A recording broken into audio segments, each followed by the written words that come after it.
नमस्कार मित्रों। Business Bollywood and Vajpayee के इस खास शो में आपका बहुत बहुत स्वागत है। दुनिया जो है हमेशा अर्थ से चलती है, रुपया से चलती है, बिजनेस से चलती है, पैसे से चलती है, डॉलर से चलती है। कोई भी चीज हो उसका संबंध आखिर में या शुरुआत में पैसे से ही होता है। अभी दिल्ली में एक बड़ी राजनीतिक घटना हो गई। आम आदमी पार्टी जो देश की राष्ट्रीय पार्टी बन गई थी बहुत जल्दी में, और 2 बार दिल्ली में सरकार बनाई, पंजाब में सरकार बना ली, उसका बैलून अचानक बस्ट हो गया। उनके 7 एमपी जो हैं, राज्यसभा के सांसद, वो भारतीय जनता पार्टी में शामिल हो गए। उसकी क्या पॉलिटिक्स रही, क्यों हुआ, क्या नहीं हुआ, इस पर हमने चर्चा की है। लगातार हम 2 दिन से इस पर चर्चा कर रहे हैं। पूरे देश में भी चर्चा हो रही है कि क्या वजह रही, क्या ये ऑपरेशन लोटस है, या पार्टी की लीडरशिप की कमजोरी है, या उसकी तानाशाही है, ये सब। लेकिन इसका पक्ष क्या अर्थ का भी हो सकता है, और क्या आर्थिक दुनिया में जो बिजनेस की जो दुनिया है उसके कोई पैरेलल्स इसके साथ ड्रॉ होते हैं? क्या उससे कुछ सीखा जा सकता है? क्या उसी में जो रास्ता निकलता था वही रास्ता यहाँ पर अख्तियार किया गया? इस सब पर बात करेंगे, क्योंकि जो हमारे मित्र हैं, मेहमान हैं इस शो के, नीरज वाजपेयी साहब, वो राजनीति और अर्थ दोनों को बहुत बारीकी से समझते हैं और दोनों को जोड़ कर भी रखते हैं, और दोनों में उनके संबंध भी बहुत है। तो इसलिए उनसे बेहतर कोई आदमी हो नहीं सकता। वैसे आप उनको, उनके जो चैनल है उस पर तो लगातार आप देखते रहते हैं, नीरज और वाजपेयी पर। उनका जो द एल शो है वो भी बड़ा हिट शो है, तो उस सब पर तो वो पूरा ज्ञान देते हैं। लेकिन मैं उनका जो रिश्ते हैं टॉप में, बिजनेस में भी और पॉलिटिक्स में भी, उसको समझने की आज कोशिश करते हैं कि आम आदमी पार्टी का इससे कोई रेफरेंस निकलता है, इन्फ्लुएंस निकलता है। सर, बहुत बहुत स्वागत है आपका। आप जैसे लोगों के लिए शायद कहा गया कि होय सोय राम रचि राखा, जो आप तय करते हैं वही सब कुछ हो जाता है। नमस्कार सर, और आपके हाँ, दर्शकों को भी सबको बहुत बहुत शुभकामनाएं। गर्मी बहुत पड़ रही है, इसलिए पानी पीते रहे, दिमाग ठंडा रहे सबका। क्योंकि पानी मुंबई तो में भी ठंडा है आजकल। वही सबसे जरूरी है सर। जरूर ये से। पूरी पूरी कहानी यही है कि दिमाग ठंडा रखना है। जी, ठंडा करके खाएंगे तो जुबान जरूर नहीं से। जलेगी। तो जो बहुत। जितना ठंडा करके खाता है, आपके दिल्ली वाले बहुत ठंडा करके खाते हैं, हाँ, तो तो वो इसीलिए वो जल्दी पचा लेते हैं। और जो जितना गर्म खाएगा उतना मुश्किल में फंसेगा। तो मोरल ऑफ द स्टोरी भी यही है। जी, लेकिन सही कहा आपने कि अर्थ के बिना दुनिया नहीं चलती है। और आप देखिए जितने बड़े साधु सन्यासी हैं, मतलब वो एक्सट्रीम पे होते तब भी उनको देखिए आश्रम चलाना है तो धन चाहिए ना, आश्रम फ्री में थोड़ी चलेगा। पॉइंट यहाँ पे ये, रिसोर्स के बिना आप कोई काम नहीं कर सकते। धन जी। शब्द से लोग पता नहीं क्या समझ लेते हैं, बिना रिसोर्सेज के कुछ सिस्टम। होता नहीं है। तो दिल्ली में जो आपकी घटना हुई है, केजरीवाल जी के 7 राज्यसभा सांसद बीजेपी में विलय कर गए चड्ढा जी के नेतृत्व में, तो मैं बहुत देर तक सोचता रहा कि मैं पॉलिटिकल शो तो करता नहीं हूँ, इस समय रोक रखा मैंने कि मैं पॉलिटिकल नहीं करूंगा, तो ये क्या हुआ, क्या इसकी एनालॉजी कैसे बनाई जाए, क्या समझा जाए इससे। तो चूंकि हमारी दुनिया में, अर्थ जगत में, ये डेली बेसिस पे होता रहता है। और फिर हमने जो थोड़ी देर मंथन किया तो इतने ज्यादा पैरेलल ड्रॉ हो गए इस घटना के साथ।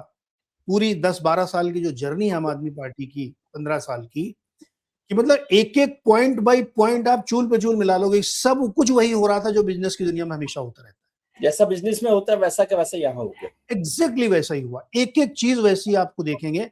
तो इसलिए मैं सोचा कि आज हम लोग इस पे बातचीत करें कि सर, ये चाहे बहुत ही इस फील्ड में इंटरेस्टिंग हो। एस्पेक्ट हो गया, बहुत इंटरेस्टिंग एस्पेक्ट हो गया कि एग्जैक्टली किस तरह से और पैरेलल्स चाहे आप जिस ड्रॉ कर फील्ड में सकते हो, हैं। जी, आपको सीखना चाहिए। दोनों फील्ड में लोग सेम गलती करते हैं, केवल फील्ड अलग है, गलतियां सेम है, क्योंकि बेसिक इंस्टिंक्ट सेम है। बेसिक इंस्टिंक्ट तो बदलती नहीं, चाहे आप काम जो कर रहे हो। जी, तो 2 तरीके से विजय जी मैं इसको एक्सप्लेन करूंगा। एक तो फंडामेंटल मिस्टेक्स क्या हुई, जो हम लोग मार्केट में फंडामेंटल मिस्टेक्स देखते हैं, और दूसरा साइकोलॉजिकल लेवल पे क्या गड़बड़ हुई। तो कई सारे पॉइंट मैंने ड्रॉ किए थे, एक एक करके आपके सामने एक्सप्लेन करता हूँ, फिर आपका जो भी उससे जुड़ा सवाल हो आप पूछिएगा। जी, तो जो आपका कॉर्पोरेट फंडामेंटल है, उसमें सबसे पहली गड़बड़ हुई है आइडियोलॉजिकल लेवल पे। आम आदमी पार्टी की क्या आइडियोलॉजी है, कोई एक्सप्लेन कर सकता है क्या? जी। वो उनकी विचारधारा क्या है?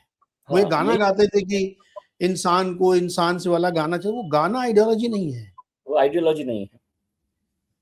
तो आपका जो बिजनेस की भाषा में हम लोग कहते हैं, प्रोडक्ट ही फॉल्टी था। राजनीति बहुत लंबे समय का खेल है। इसमें जो कोर प्रोडक्ट है आपका, जो आपकी आइडियोलॉजी है, जिस पर आप लोगों को कनेक्ट करेंगे, वो क्या है? वो है फ्रीबीज। आपने फ्रीबीज के दम पे जहां भी सरकार बनाई, बिजली फ्री देंगे, पानी फ्री देंगे, स्कूल बढ़िया बनाएंगे, वो भी फ्री बनाएंगे, अस्पताल फ्री करेंगे। Free is not an ideology, ये कन्वीनियंस है। जी। आज की तारीख में अगर जीमेल ये कह दे कि मैं 1,000 रुपए महीने लूंगा, कल उसके आधे हो जाएंगे सब्सक्राइबर।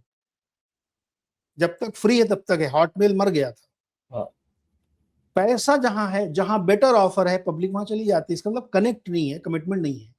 तो बेसिक प्रोडक्ट आपका फॉल्टी है, जिसको कहते हैं आप आइडियोलॉजी। तो वो इसमें थी नहीं, कुछ कभी कोई आइडियोलॉजी नहीं थी। अब मतलब बहुत ही स्लैंग में हम लोग बोले तो एक बटोरा क्लब टाइप का था, सबको बुलाओ, जो जहां से आए जोड़ लो सबको, पार्टी चलाओ। इसको बहुत लिटरली कोई इस तरह से ना लेके हम उनके खिलाफ बोल रहे हैं। इसको समझने की कोशिश करिए आप कि आम आदमी पार्टी, आज हम उसको उस तरह से पैरेलल्स ड्रॉ करके समझने की कोशिश कर रहे हैं। तो ये आम आदमी पार्टी के क्रिटिसाइज करने के लिए शो नहीं कर रहे। बिल्कुल नहीं। तो कोर प्रोडक्ट गड़बड़ था। हमारे बिजनेस में भी यही होता है कि अगर आपका कोर प्रोडक्ट अच्छा नहीं है, वो खराब है, तो धंधा बैठ जाएगा। तो बिल्कुल उसी तरीके से बैठता हुआ दिखा।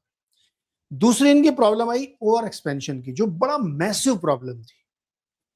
अब मतलब पहले साल से ही आप ये तय करके बैठे हैं कि कुमार विश्वास, राहुल गांधी, स्मृति ईरानी खिलाफ चुनाव लड़ेंगे अमेठी से, केजरीवाल जी स्वयं जाके मोदी जी के खिलाफ चुनाव लड़ेंगे, फिर थोड़ा दिल्ली जैसे ही आप जीते तो मुझे गुजरात भी लड़ना, गोवा भी लड़ना, छत्तीसगढ़ भी लड़ना, पंजाब भी लड़ना है। मतलब पूरे देश में। अरे भाई,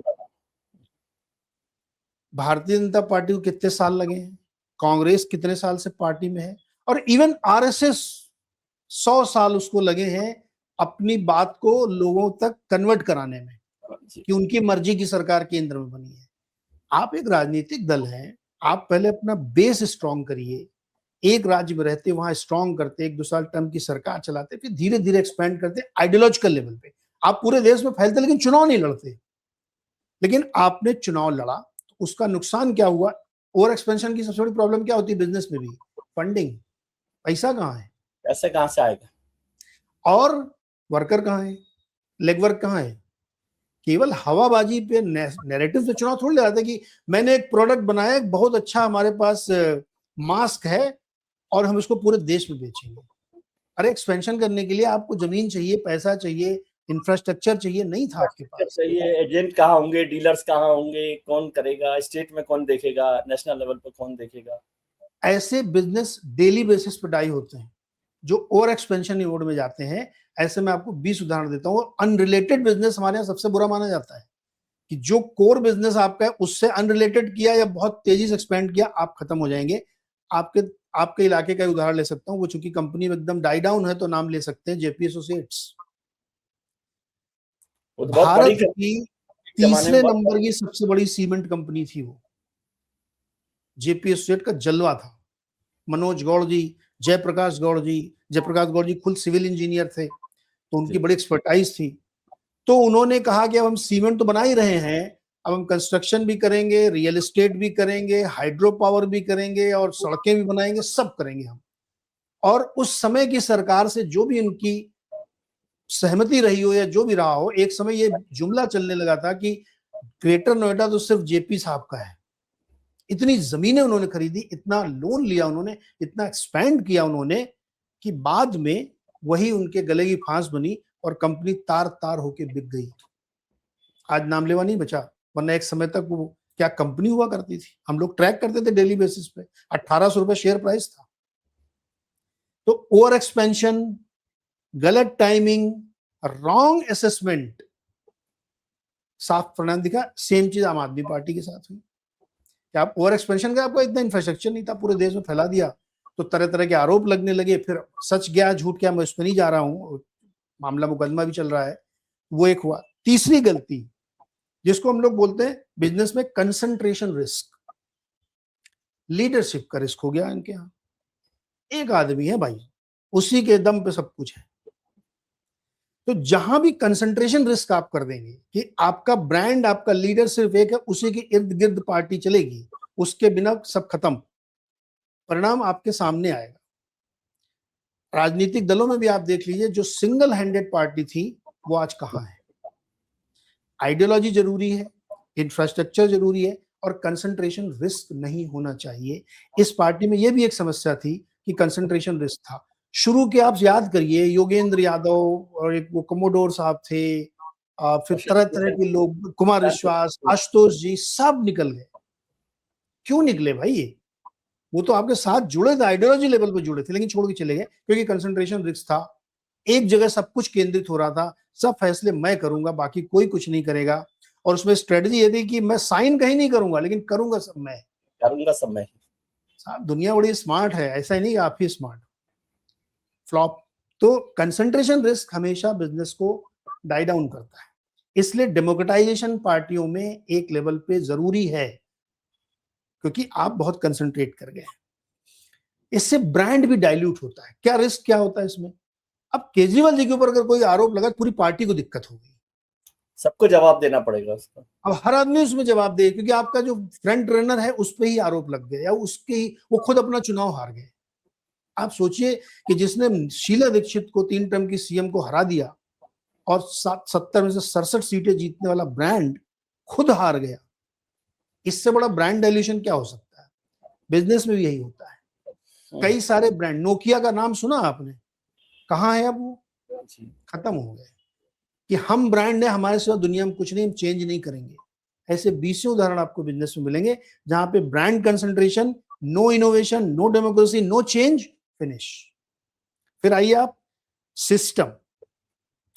ये बहुत, इसका उदाहरण तो मैं अपनी फील्ड से भी दूंगा, हम लोगों की इंडस्ट्री में भी होगा। सिस्टम जिस ऑर्गेनाइजेशन में, चाहे वो राजनीतिक दल हो, चाहे वो बिजनेस हो, चाहे इंस्टीट्यूशन हो, जो सिस्टम फॉलो नहीं करता, वहां पे सबसे बड़ी प्रॉब्लम क्या होती है कि किसी एक व्यक्ति के जाने से या किसी एक व्यक्ति के आने से कोलैप्स हो कोलैप्स जाती है। जैसी सिचुएशन हो जाती है। अपने यहाँ ही देखिए, बहुत सारे ऐसे मीडिया संस्थान हैं जहां पे कंसंट्रेशन कर दिया गया था, वो खात्मे के कगार। जहां कंसंट्रेशन नहीं था, वो आज भी नंबर 1 नहीं, क्योंकि वहां सिस्टम रूल कर रहा है। कितने आए कितने गए आप जानते हैं। वो सबसे बड़े जिसकी मैं बात कर रहा हूं, जो टीवी इंडस्ट्री जिनको कहा जाता है कि ये फाउंडर थे, वो सब निकल गए, स्टिल वो चैनल नंबर 1 है, क्योंकि सिस्टम चल रहा वहां पे। वहां किसी एक व्यक्ति की कोई हैसियत ही नहीं है। कल अब कई लोग अभी भी निकल के गए हैं, वो वहां क्या कर पा रहे हैं आप खुद देख लीजिए, क्योंकि system is important, not person. वो आप हो गया। छठवां चीज है रेगुलेटरी रिस्क। अब देखिए साहब, रेगुलेटरी रिस्क बिजनेस में होता है। आपने जरा सी गड़बड़ की तो आपके ऊपर आरबीआई, अभी देखिए पेटीएम पेमेंट बैंक का तुरंत ताजा उदाहरण लीजिए, इसी शुक्रवार की शाम को खबर आई है कि पेटीएम पेमेंट बैंक का लाइसेंस रद्द कर दिया गया, क्योंकि उन्होंने केवाईसी करने में गलतियां की हैं। तो लाइसेंस रद्द, तो रेगुलेटरी रिस्क।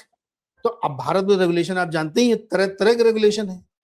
तो जहां रेगुलेटरी रिस्क है, वहां पे कॉर्पोरेट राइवलरी का भी रिस्क है, और उस रिस्क में आपको निपटा दिया जाएगा।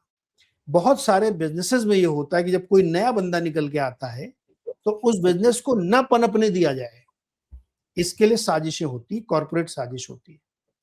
विदाउट नेमिंग, क्योंकि वो मेरे पास तथ्य नहीं, इसलिए हम नाम नहीं लेंगे।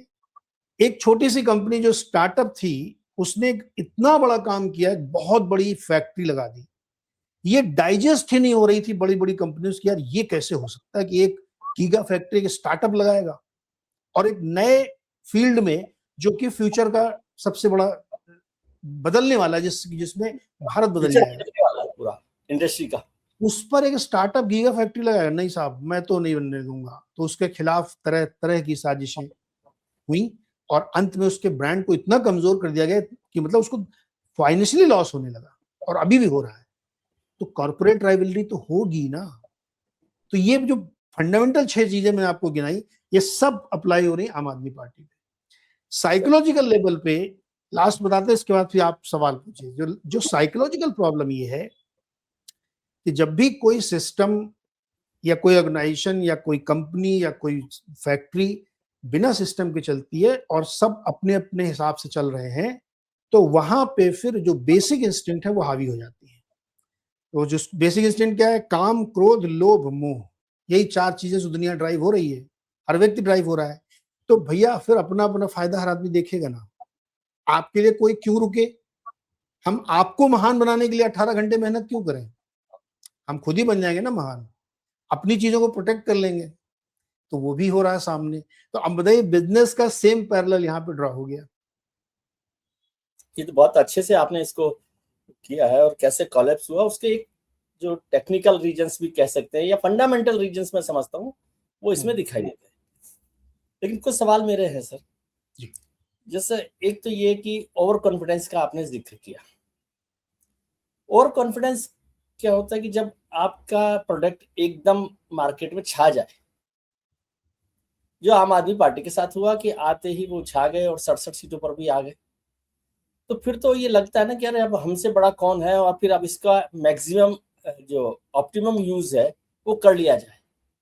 तो उस हो सकता है कि कल को आप कहते हैं कि जब मौका था तब तो आपने बढ़ाई नहीं पार्टी, उसी समय उत्तराखंड में भी कर लेते, पंजाब में भी कर लेते, गोवा में भी कर लेते।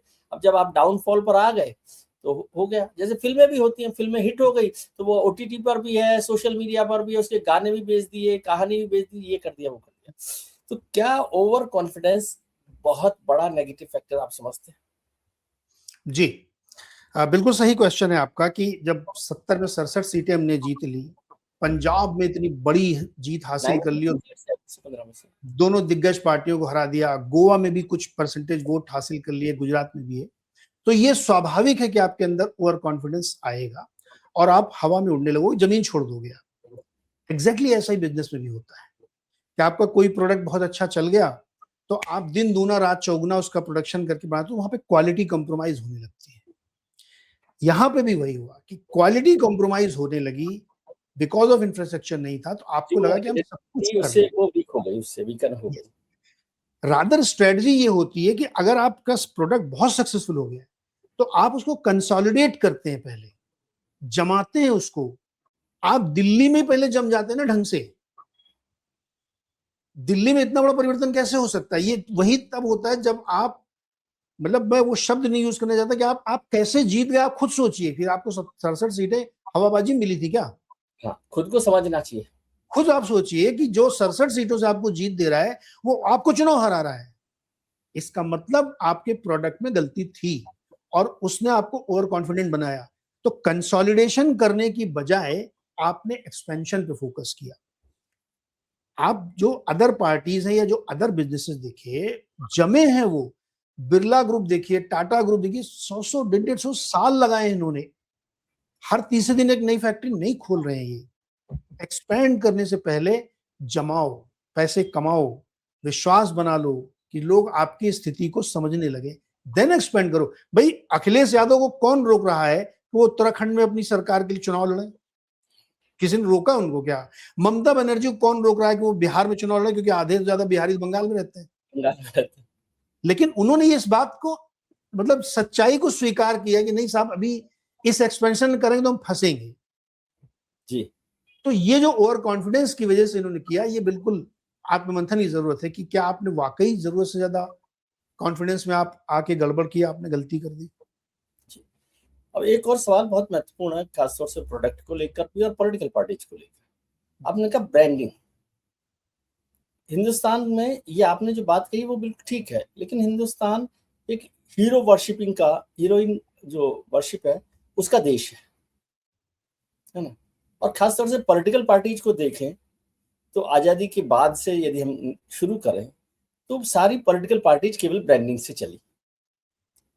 1952 से लेकर 67 तक नेहरू एक ब्रांड थे, तो सारी कांग्रेस नेहरू के नाम पर चली, फिर इंदिरा के नाम पर चली, ठीक है, फिर जेपी के नाम पर चली, कुछ लोग वीपी सिंह के नाम पर चले, कुछ लोग ममता बनर्जी के नाम पर चल रहे हैं, कुछ लोग नरेंद्र मोदी के नाम पर चल रहे हैं।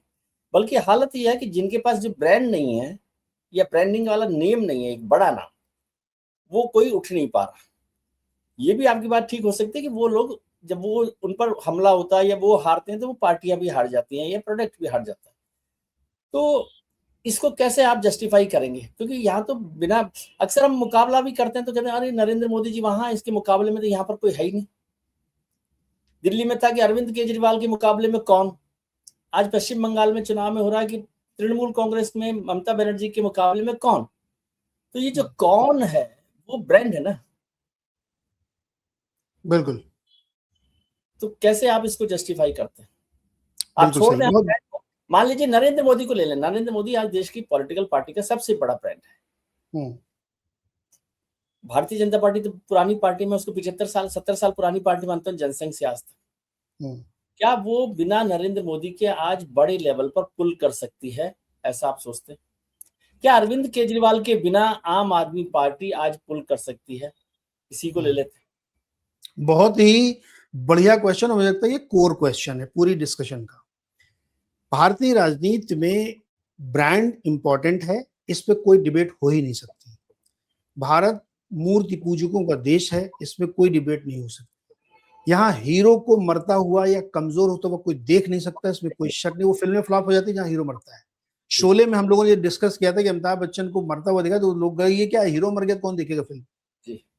ये देश उस मानसिकता का है, फिल्में भी इसलिए वैसी चल रही हैं, अमिताभ बच्चन फिल्मों की भी फिल्म, ऐसी है शाहरुख खान जिसमें की हीरो चल अंत में हार गया, उसको कहा जाता है कला फिल्म है, पैरेलल सिनेमा है, ये चलती राष्ट्रीय रही। फिल्म अवार्ड के लिए जाएगी, ये स्टार डस्ट अवार्ड के लिए, ये उसके लिए नहीं जाएगी। हाँ। तो ऐसे में उस लीडर को, उस हीरो को, उस पार्टी को ये सोचना होता है कि हमारे इस ब्रांड को बनाए रखने के लिए जो जरूरी कदम उठाए जाएं, जो हमने 6 फंडामेंटल है उसमें से 5। एक तो ये स्वयं है, आपकी एक प्रॉपर आइडियोलॉजी होनी चाहिए, प्रॉपर एक्सपेंशन प्लान होना चाहिए, प्रॉपर फंडिंग होनी चाहिए, प्रॉपर लेगवर्क होना चाहिए। जब ये सारी चीजें इंटैक्ट हैं तब तब ब्रांड को आपका ब्रांड डाइल्यूट नहीं होगा। केजरीवाल जी के केस में ये सारी चीजें मिसिंग है, इसलिए आपका ब्रांड सस्टेन नहीं कर, मतलब ब्रांड ऐसे खड़ा हुआ है और नीचे खाली हो गया तो गिरेगा ही ना हवा के झटके में।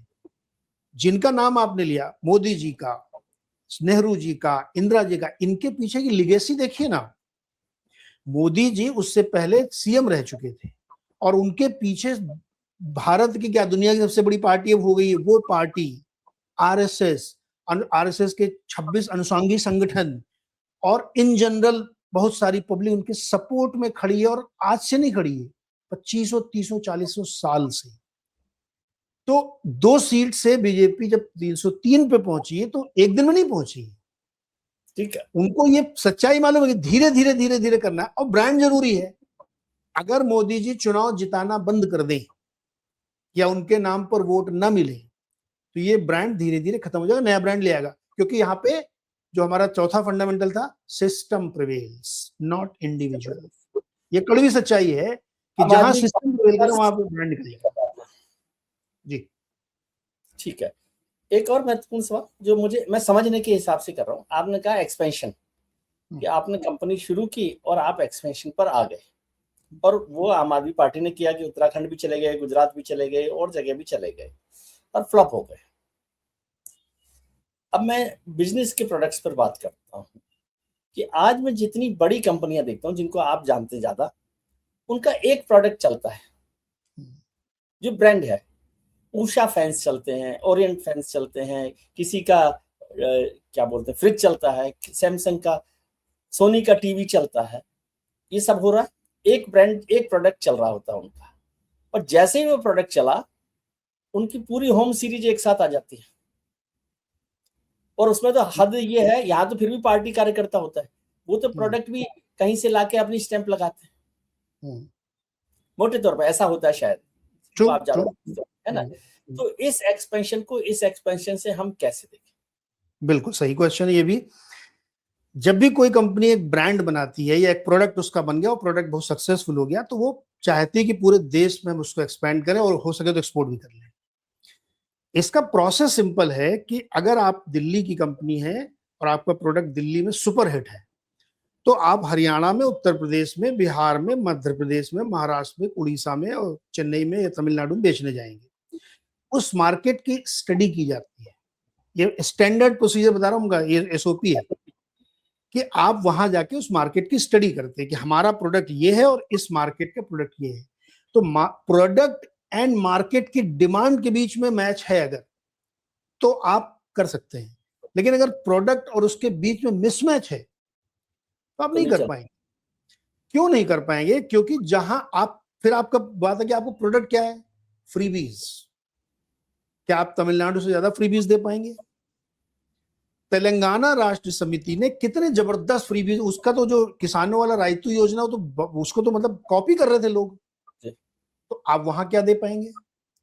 गुजरात में आप ऐसी क्या फ्रीबी दे पाएंगे जो वहां जीत जाएंगे? तो आपका प्रोडक्ट एक्सपेंशनेबल था ही नहीं। मैं वही तो कह रहा हूं कि आपका प्रोडक्ट फॉल्टी था। ये प्रोडक्ट में ऐसा क्या इनोवेशन आपने किया जो कोई दूसरा नहीं कर सकता? इसीलिए कहते हैं ना कि आईपीआर जो लोग करते हैं, इंटेलेक्चुअल प्रॉपर्टी राइट रजिस्टर्ड कराते हैं, कोई कॉपी ना करे, क्योंकि वो एक्सक्लूसिव होना चाहिए। आपके प्रोडक्ट में कोई एक्सक्लूसिविटी नहीं है। कोई भी आदमी बिजली फ्री में दे देगा। भाई चुनाव जीतने के लिए दे दिया, बीजेपी ने दिया ना, कितना है, बिहार में पैसे बांट दिए, जीत गए चुनाव। इसमें क्या एक्सक्लूसिविटी है? तो जब आपका प्रोडक्ट ही फॉल्टी है तो एक्सपेंशन कहां से कर पाएंगे आप? जो लोग प्रोडक्ट एक्सपेंड कर रहे हैं उस प्रोडक्ट को कोई दूसरा रेप्लिकेट नहीं कर सकता, क्योंकि वो उनकी ही खासियत है। जैसे बीजेपी, आप उनका राष्ट्रवाद नहीं ले सकते। कितने लोगों ने कोशिश कर ली, जनेऊ पहन लिया, टोपी लगा ली, मंदिर चले गए, क्योंकि वो उनका आईपीआर प्रोडक्ट है। तो आपके प्रोडक्ट में वो दम होना चाहिए कि आपके सिवा कोई बेच ही नहीं सकता, तो प्रोडक्ट का एक्सपेंशन होता है। बिजनेस में यही होता है जी। एक पॉलिटिकल स्टार्टअप, मतलब हमने आपकी भाषा में समझे तो आम आदमी पार्टी एक पॉलिटिकल स्टार्टअप था, है ना जी। और वो जी। बड़ा भी और तेजी से गिर भी गया। जैसे आप स्टार्टअप्स की कहानियां भी बहुत सारी सुनाते हैं, लेकिन एक और सवाल जिसमें मुझे दुविधा लगती है कि इसमें मेरा क्या दोष है, मेरा मतलब किसी भी आदमी का।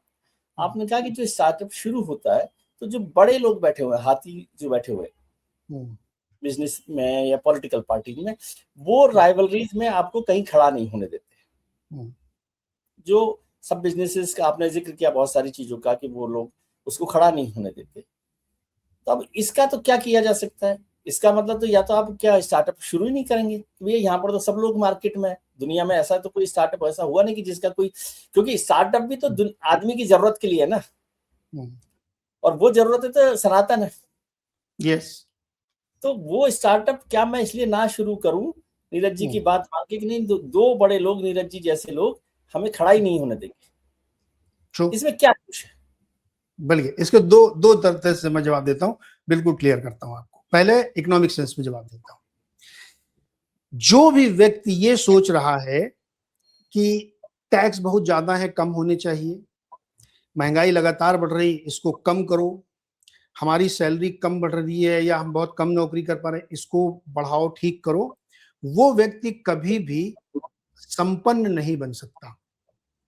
क्योंकि आप अपनी सोच का 80-90% समय सिर्फ इस पे लगा रहे हैं कि दूसरे जो कर रहे हैं वो कम करें, यानी जो आपके कंट्रोल में नहीं है आप उसको कंट्रोल करना चाहते हैं। ना टैक्स कम होगा, ना महंगाई कम होगी, ना आपकी सैलरी दुगनी कर दी जाएगी अगले महीने से। तो जिस चीज पर आपका कंट्रोल नहीं है उस पर छोड़ के आप उस पर ज्यादा फोकस करें जिस पर आपका कंट्रोल है। आप अपनी स्किल बढ़ाएं, आप ज्यादा कमाई के तरीके सोचें, ज्यादा मेहनत करें, तो आप उस पर सक्सेसफुल होंगे। ये तो हो गया आर्थिक जवाब। अब राजनीतिक जवाब में आइए कि कोई भी राजनीतिक दल, वो बीजेपी हो, कांग्रेस हो, समाजवादी पार्टी हो, वो क्यों चाहेगा कि उसका एक अपोनेंट पैदा हो? क्यों चाहेगा? ठीक है, मैं और उसमें नहीं, प्लस प्लस प्लस आपकी पार्टी के जो सिपाही हैं, अगर वो बिकने के लिए तैयार है फॉर एनी रीजन, वो ईडी का रीजन हो, सीबीआई का रीजन हो, या दिल बदल गया हो, मन बदल गया हो, I don't go to the reasons, but अगर वो इतने वल्नरेबल हैं तो भाई ये चैरिटी थोड़ी, politics is not a charity, it's a proper business. I see. तो जब आपके सारा माल बिकाऊ है तो हम खरीद लेंगे। तो ये गलती मैं फिर आपको दूंगा। देखिए, अगर आप युद्ध जीतना चाहते हैं तो दूसरे की कमजोरी से सीखिए, उसकी स्ट्रेंथ को कोसने से आप नहीं जीत पाएंगे। ईरान और अमेरिका में यही हो रहा है कि ईरान और उसके सारे नैरेटिव पूरे भारत में जर्नल चैनल में बैठ के लोग अमेरिका को कोस रहे हैं, इससे ईरान कभी नहीं जीत पाएगा।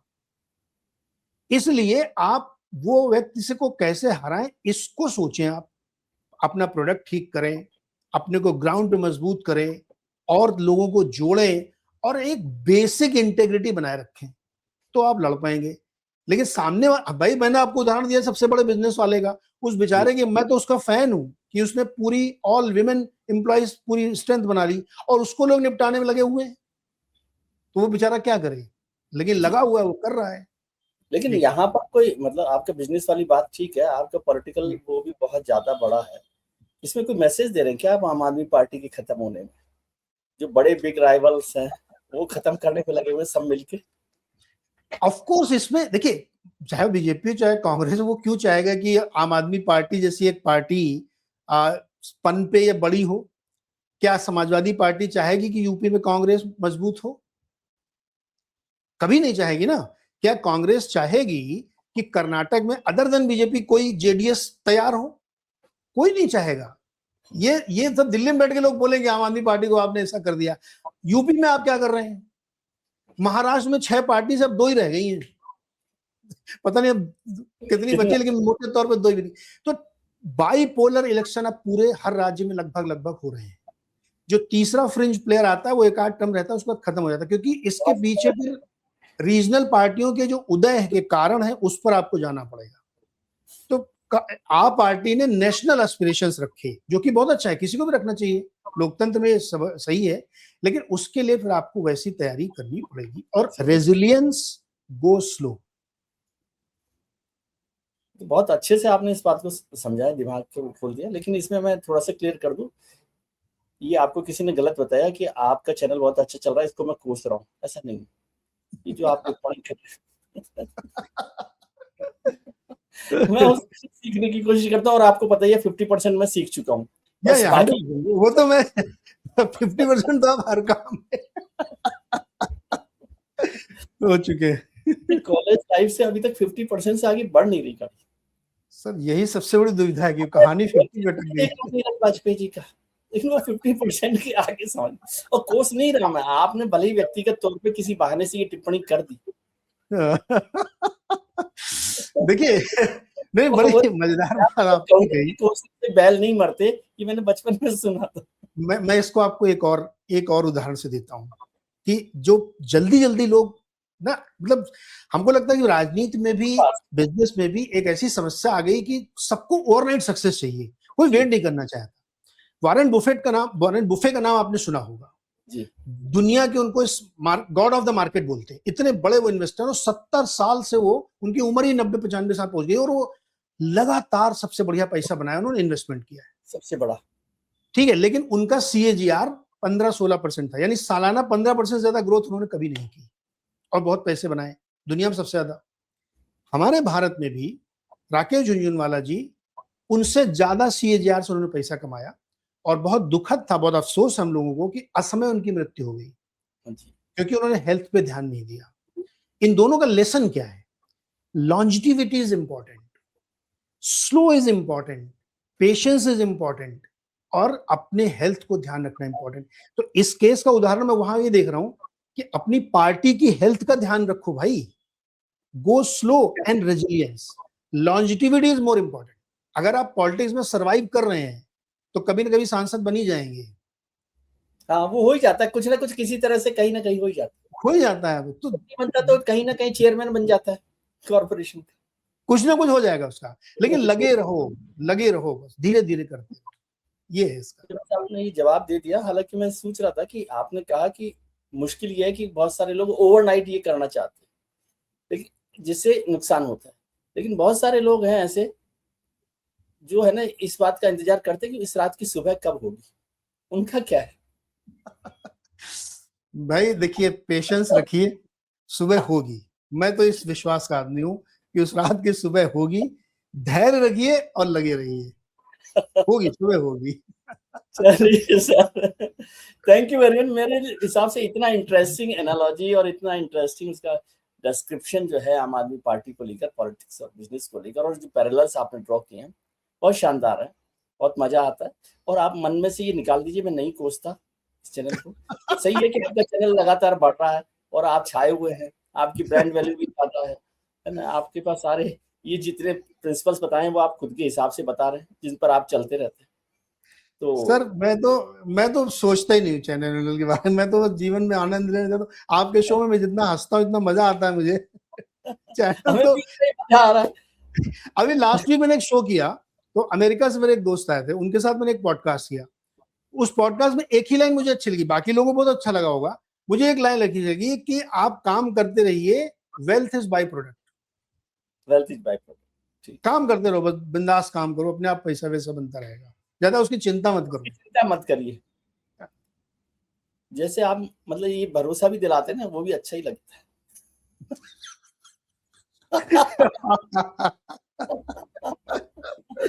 चलिए, अभी तो आधी बात हुई है हमारे सफर की, सुबह तो होगी, आपने कहा कि सुबह हो बिल्कुल जाए। होगी सर, बिल्कुल होगी। Thank you very much sir, बहुत मजा थैंक आया, यू सर, बहुत थैंक यू सो मच।